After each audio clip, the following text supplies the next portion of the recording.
You see it off to the left-hand side on the superficial side.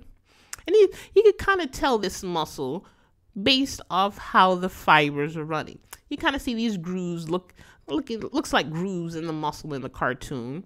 They're actually trying to show you that fascicle arrangement like we talked about earlier. They're trying to show you the direction the fascicles and the cells are running in the muscle. And when you look at the external oblique, you notice it looks like the muscle is running down towards the middle of the body, almost like it's running down towards the belly button, like you putting your hand in a hoodie pocket. That's the direction your external obliques run, kind of down towards the middle.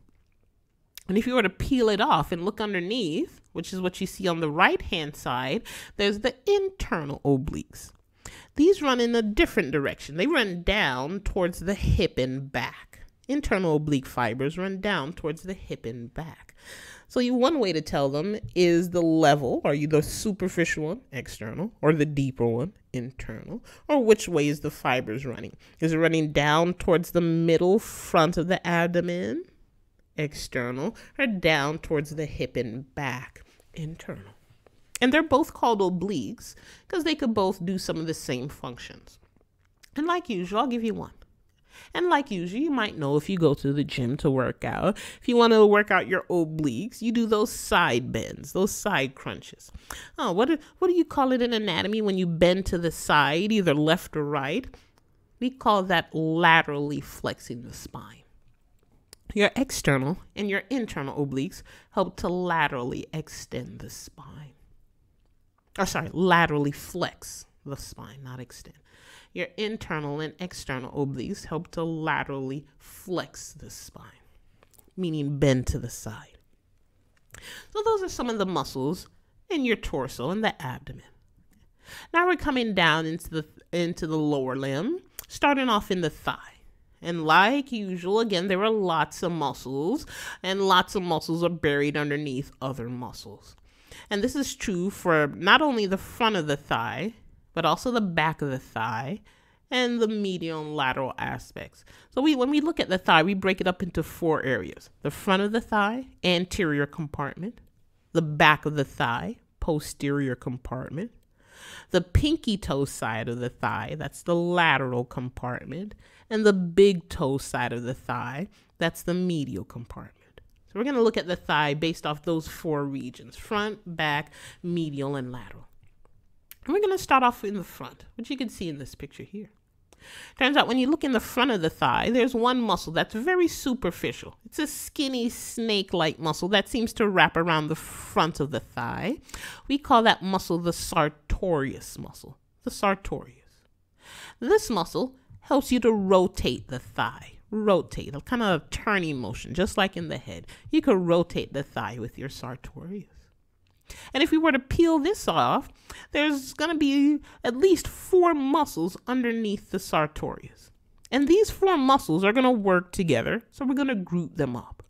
These 4 muscles form a group we call the quadriceps femoris.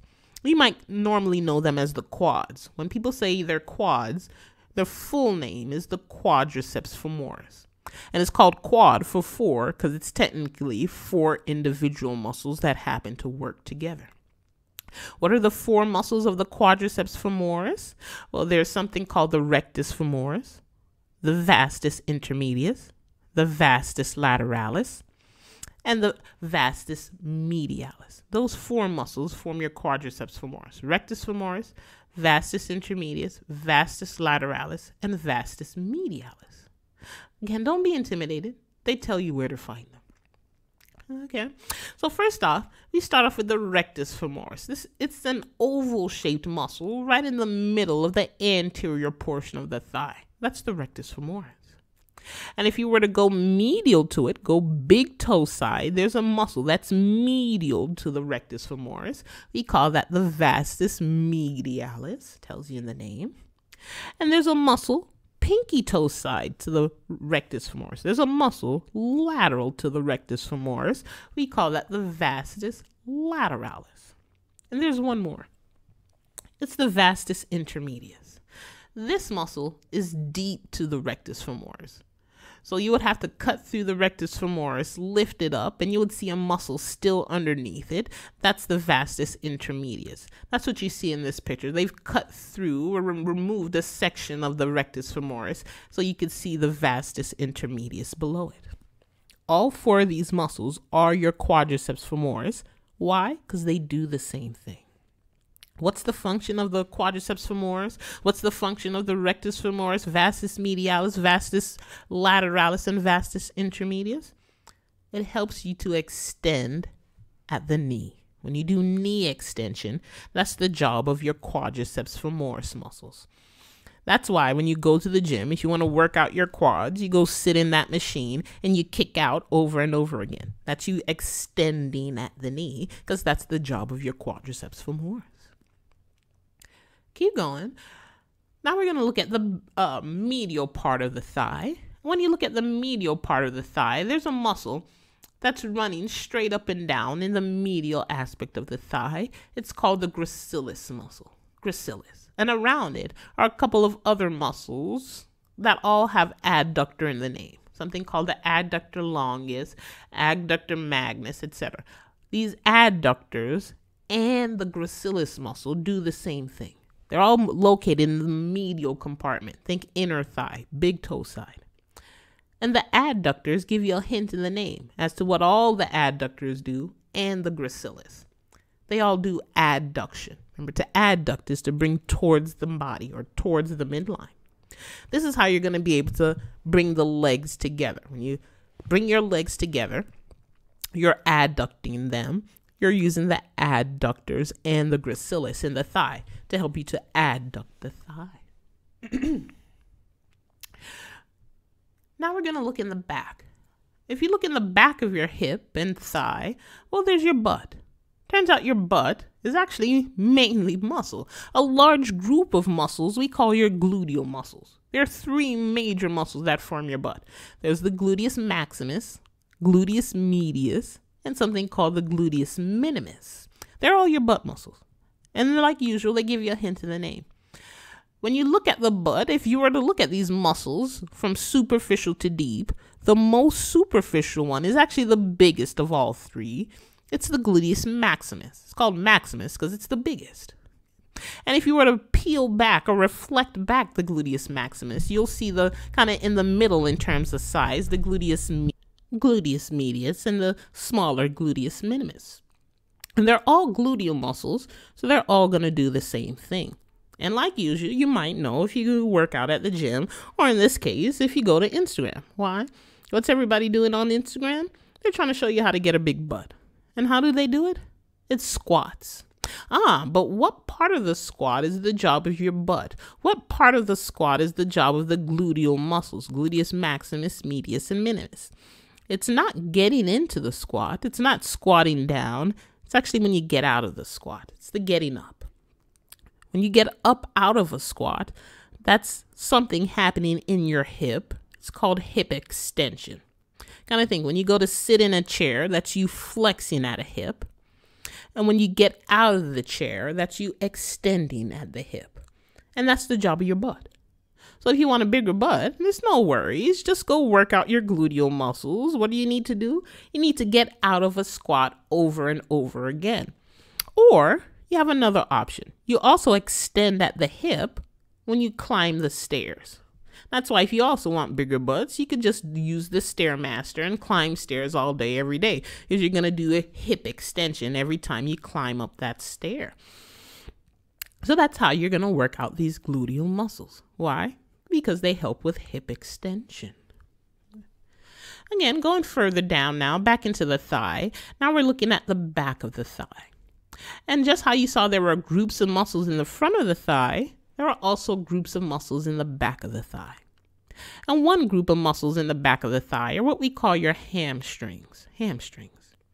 Your hamstrings are actually three muscles that work together.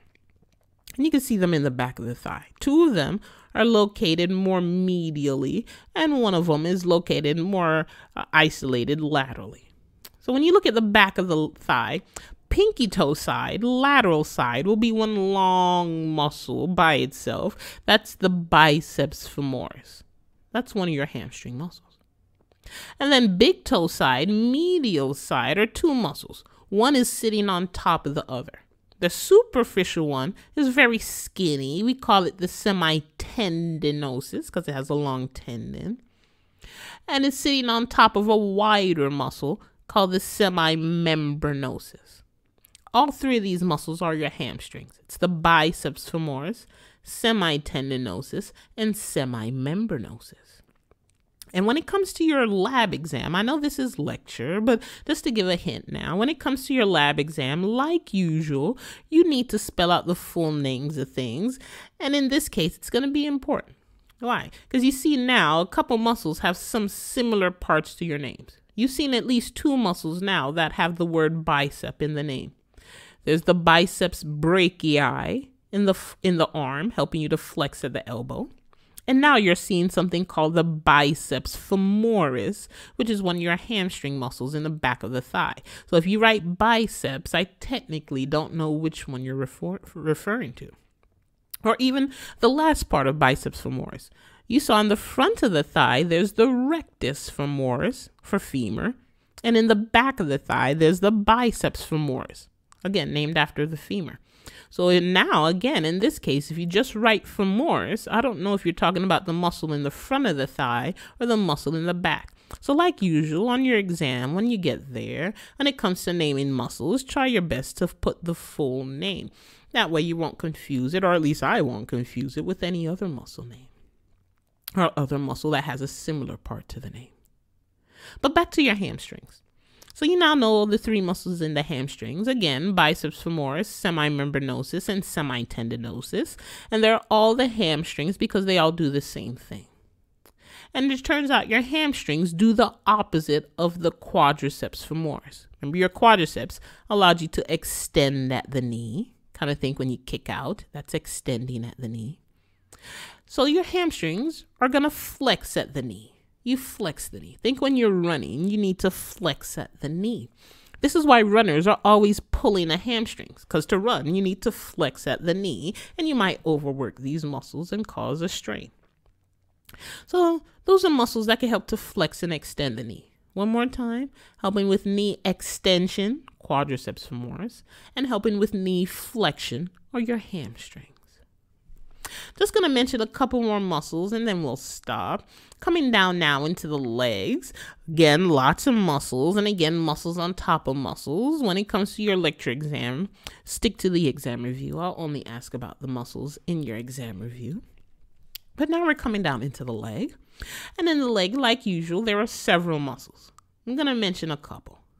For example, in the front of the leg, right next to your shin bone, your tibia bone, in the front of the leg is something called the tibialis anterior. Again, don't be intimidated by the name. It's called tibialis because it's touching the tibia, and anterior because it's right in the front of the leg.